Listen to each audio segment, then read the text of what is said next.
નમસ્કાર દોસ્તો, જય હિન્દ અને સ્વાગત છે આપ સૌ દોસ્તોનું ઇન્સ્પાયર ગુજરાતના આ ડિજિટલ યુટ્યુબ પ્લેટફોર્મ પર. અને હું ધવલ મારા તમામ દોસ્તોનું હાર્દિક સ્વાગત કરું છું.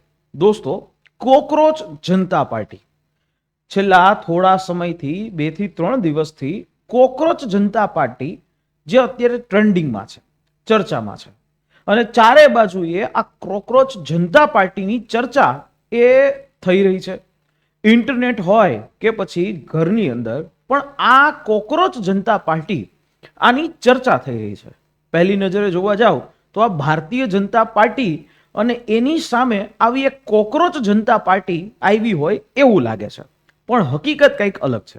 વાત કરીએ શા માટે આ કોકરોચ જનતા પાર્ટી ચર્ચામાં આવી, એવું તો શું થયું, અને આ કોકરોચ જનતા પાર્ટી જે એ પાકિસ્તાનનું ષડયંત્ર છે કે નહીં, શું છે આ હકીકત, એના ઉપર આપણે એક ચર્ચા. દોસ્તો, કોકરોચ જનતા પાર્ટી છે જે અત્યારે એક વાયરલ ટ્રેન્ડ બની ગયો છે. આ કોકરોચ જનતા પાર્ટી જેના અત્યારે ફોલોવર્સની વાત કરીએ, ઇન્સ્ટાગ્રામની અંદર ફોલોવર્સ 5 દિવસની અંદર 15 મિલિયન એટલે 1.5 કરોડથી પણ વધારે લોકો જેને ફોલો કરે છે. ભારતીય જનતા પાર્ટીના બીજેપીના ઇન્સ્ટાગ્રામ હેન્ડલ ઉપર 8.7 મિલિયન એવા સબસ્ક્રાઇબર્સ છે, એટલે કે એવા ફોલોવર્સ છે. એના કરતાં પણ વધારે એ થઈ ગયું છે એ અત્યારે કોકરોચ જનતા પાર્ટી, અને આ મોટું થયું છે. અને હાલમાં અત્યારની વાત કરું તો એમનું એકાઉન્ટ પણ સસ્પેન્ડ ભારતમાં કરી દેવામાં આવ્યું છે. પણ હવે આ કોકરોચ જનતા પાર્ટી છે કેનો વાત? આ કોકરોચ જનતા પાર્ટી જે બેરોજગારો, જે અહીંયા આ બેરોજગારો, voice of lazy and unemployed, જે આળસુ અને બેરોજગાર યુવાનો છે, એમનો અવાજ, એના માટે આખું એક કોકરોચ જનતા પાર્ટી છે. રાતોરાત દેશની સૌથી મોટી પાર્ટી એટલે બીજેપી, એને પણ એની સામે જે છે આ કોકરોચ જનતા પાર્ટી આવી. કોંગ્રેસ, આમ આદમી પાર્ટી, ટીએમસી, ઘણી બધી પાર્ટીઓ આવી અને ગઈ, સરકારો બદલી ગઈ, પણ આવી તો કઈ વસ્તુ આવી? તો આ વાતની શરૂઆત થઈ છે નામદાર સુપ્રીમ કોર્ટની અંતર્ગત.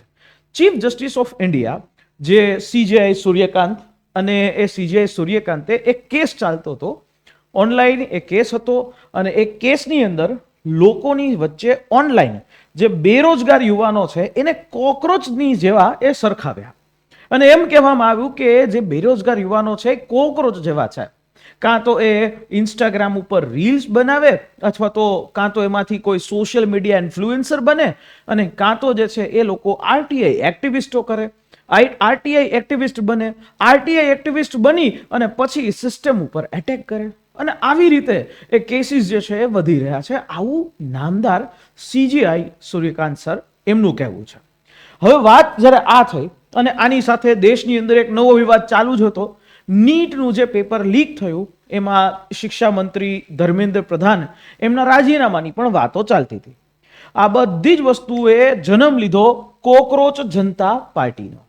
કોકરોચ જનતા પાર્ટી, એની પાછળ એક વ્યક્તિ છે, એક યુવાન છે, જે ભારતમાં નહીં યુએસએમાં બેઠો આ વ્યક્તિ જે છે એ કોકરોચ જનતા પાર્ટીનું એક હેશટેગ જે છે એ ટ્રેન્ડિંગ કરે છે, એક ઇન્સ્ટાગ્રામ પેજ છે બનાવે છે, અને જોતાની અંદર એમાં એઆઈ વિડીયોઝ નાખી અને આ પેજ એટલું વાયરલ થાય છે કે ઘણા બધા એવા જેન્ઝી યુવાનો છે જે આ કોકરોચ જનતા પાર્ટીના એજન્ડાથી સાથે એ પોતાને સહમત ધરાવે છે, બધા લોકો છે આમાં જોડાય છે. આના સમર્થકોમાં જે વિરોધ પક્ષ એટલે કે સમાજવાદી પાર્ટીના સુપ્રીમો અખિલેશ યાદવ, અને એ મહુઆ મોઇત્રા ટીએમસીમાંથી, અને કીર્તિ આઝાદ, એવા જે વિરોધ પક્ષના નેતાઓ છે, એમણે પણ આ ટ્રેન્ડને ફોલો કર્યું, અને એમણે પણ જે છે આને ફોલો કરે છે. એટલે આનાથી થયું એવું કે જે વાત કોર્ટ રૂમની અંદર હતી, એક સિનિયર એડવોકેટ રેન્ક બાબતે એક જે કમેન્ટ ચાલતી હતી, એના ઉપર ટિપ્પણી ચાલતી હતી, ને નામદાર સીજેઆઈ એના ઉપર ચર્ચા કરી રહ્યા હતા. એ વાત સીધી બહાર નીકળી અને સોશિયલ મીડિયાની અંદર ટ્રેન્ડિંગ બની ગઈ. સોશિયલ મીડિયાની અંદર મે ભી કોકરોચ આવી રીતે ટ્રેન્ડ થવા માંડ્યું. મે ભી કોકરોચ એટલે કોકરોચ એટલે જે બેરોજગાર યુવાનો, એમના માટેની આખી વાત હતી. સીજેપી 2029 હેન્ડલ આ ટ્વિટર ઉપર જે છે આખી એક વેબસાઇટ પણ બની, અને ટ્વિટર ઉપર પેજ પણ બન્યું. સીજેપી 2029 એટલે આવનારું જે ઇલેક્શન છે, લોકસભા ઇલેક્શન, એના માટેની આ ચર્ચા કે 2029 ની અંદર સીજેપી એટલે કે કોકરોચ જનતા પાર્ટી છે એ પણ ઇલેક્શનમાં ઉતરશે. પણ આ જે સીજે પાર્ટી એટલે કે સીજે કોકરોચ જનતા પાર્ટીએ પાછો પોતાનો મેનિફેસ્ટો છે એ પણ લોકોની માંગને અનુસરીને બહાર પાડ્યો કે કોઈ પણ સીજેઆઈને ચીફ જસ્ટિસ ઓફ ઇન્ડિયાને નિવૃત્તિ પછી રાજ્યસભાની સીટ નહીં મળે. અને જેમાં આપણે વાત કરીએ ભૂતપૂર્વ ચીફ જસ્ટિસ ઓફ ઇન્ડિયા અને ભૂતપૂર્વ chief justice of India Gogoi એમને પણ રાજ્યસભાની સીટ મળી હતી. આ એને કટાક્ષ થયો.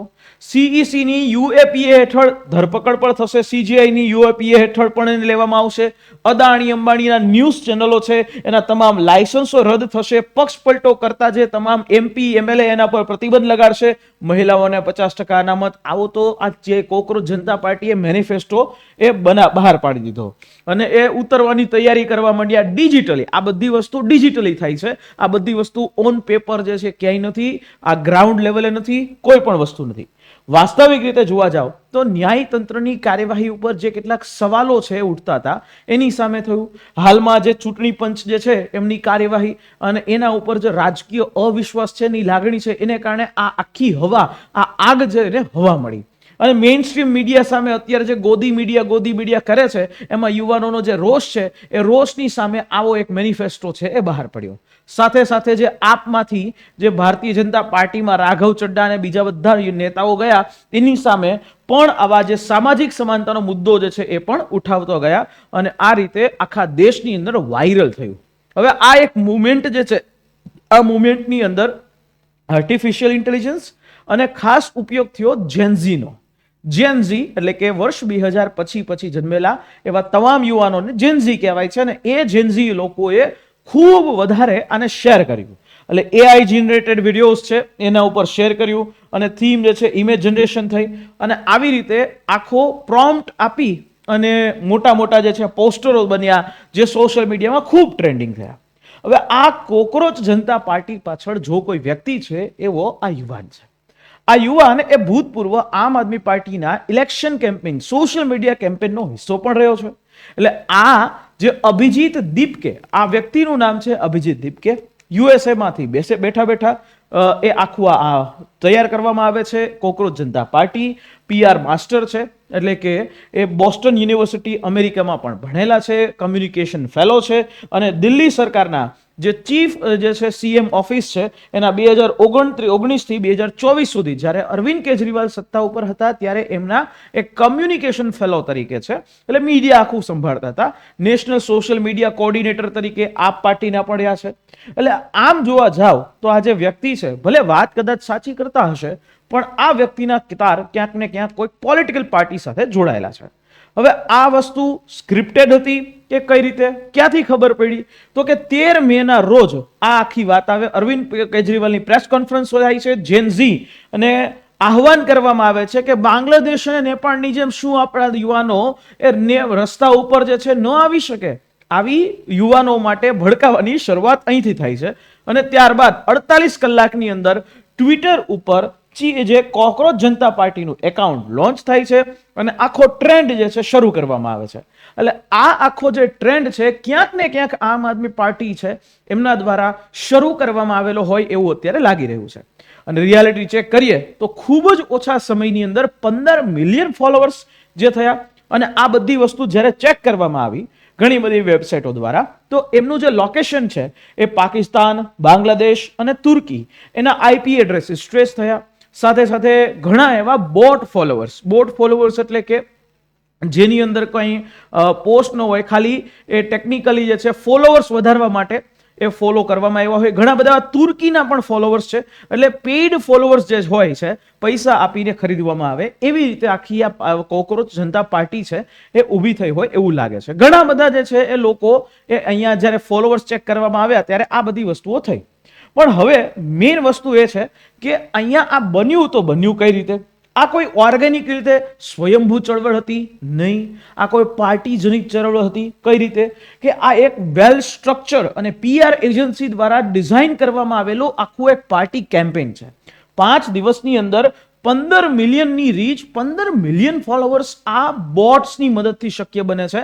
બોટ્સ કે જેના માધ્યમથી ફેક ફોલોવર્સ છે એ લઈ આવી શકાય છે. સાથે એમાં એઆઈ ઇમેજીસ, પ્રોમ્પ્ટ્સ, ફેક ફોલોઅર્સ આ બધું ઉપયોગ કરવામાં આવ્યો. એટલે આ હકીકતની અંદર જે આમાં કોઈ પણ પ્રકારની સત્યતા જણાતી નથી. પણ હા, ન્યાયિક સિસ્ટમને ટાર્ગેટ કરવામાં આવ્યો. આની અંદર જે જ્યુડિશિયરી સિસ્ટમ છે, જે તાજેતરમાં એનસીઆરટી વિવાદ જે થયો હતો કે એનસીઆરટી ના અંદર સુપ્રીમ કોર્ટના આદેશથી ધોરણ 8ની પુસ્તકની અંદર જે ન્યાયતંત્રમાં ભ્રષ્ટાચાર નામનો એક શબ્દ હતો અને શબ્દ પણ હટાવી દેવામાં આવ્યો. એનસીઆરટીએ માફી માંગવી પડી. એ વાત પણ સાચી છે. દિલ્હી હાઈકોર્ટની અંદર ઉબેર ડ્રાઈવર છે એને ન્યાયિક તંત્રના ઉપર ટિપ્પણી કરવા ઉપર 6 મહિનાની સજા કરી દેવામાં આવી હતી. એટલે આ હકીકતમાં જોવા જાવ તો દેશની જ્યુડિશિયરી સિસ્ટમ છે એના ઉપર પ્રહાર છે. નો ડાઉટ આ આખી પાર્ટી છે એક પોલિટિકલ પાર્ટી નથી, એક on type of social media party છે. પરંતુ આ પાર્ટીએ જે લોકોની જે છે ઈચ્છાઓ, જેમ લોકો ઈચ્છા રાખે છે એ પ્રકારે એ તમામ ઇમેજીસ અને વિડીયો જે છે પોસ્ટ કરી અને આખું એક કેમ્પેન ઊભું કરી દીધું. પણ આ હકીકતમાં જોવા જાવ તો એક ષડયંત્ર જેવું હાલ લાગી રહ્યું છે. દેશની અંદર જ્યારે ફ્યુલ માટેની, ઈંધણ માટેની જે અછત વર્તાઈ રહી છે, યુવાનોની સાચી સમસ્યાઓ છે એના તરફથી ધ્યાન ભટકાવી અને જે કોકરોચ જનતા પાર્ટી તરફ લઈ આવવામાં આવી રહ્યું હોય એવી રીતે લાગે છે. આ એક પ્રકારને હાઇબ્રિડ પ્રોટેસ્ટ છે. હાલની અંદર નીટ પેપર જે છે એનો વિરોધ થયો, બેરોજગારીની સમસ્યાઓ છે, વાસ્તવિક સમસ્યાઓને એક પોલિટિકલ કેમ્પેનથી કરી અને એક આખો હાઇબ્રિડ વિરોધ એ ઉત્પન્ન કરવાનો પ્રયત્ન કર્યો. જે નેપાળમાં થયું, જે બાંગ્લાદેશમાં થયું, એવી પ્રકારની સિચ્યુએશન ઊભી કરી અને વિરોધ પાર્ટીઓ પોતાના રાજકીય રોટલા શેકવા માટેની આખી એની તૈયારી હતી. પણ આપણા દેશની અંદર એક વસ્તુ તો ફાઇનલ છે, સરકારે ઘણા બધા આવા એકાઉન્ટ્સ ઉપર રોક લગાવી દીધી છે, ડિલીટ કરી દેવામાં આવ્યું છે. પણ હા, એક જોતા કહેવાય, મુદ્દાઓ સાચા હતા પણ મુદ્દાઓને રજૂ કરવાનું પ્લેટફોર્મ, મુદ્દાઓને રજૂ કરવા માટેની લીડરશિપ આનો અભાવ હતો. તમારું શું કહેવું છે આ કોકરોચ જનતા પાર્ટી બાબતે, કે શું આ પ્રકારની કોકરોચ જનતા પાર્ટી 2029ની અંદર એ ઇલેક્શનની અંદર ઉતરી શકશે? શું લોકોને આ કોકરોચ જનતા પાર્ટી એ લુભાવી શકશે, લાલચ આપી શકશે? આપનો જે કાંઈ પણ અભિપ્રાય હોય એ કોમેન્ટ બોક્સની અંદર જરૂરથી લખજો. અને આવા જ પ્રકારના ઇન્ફોર્મેટિવ વિડીયોઝ માટે સબસ્ક્રાઇબ કરો ઇન્સ્પાયર ગુજરાત. જય હિન્દ.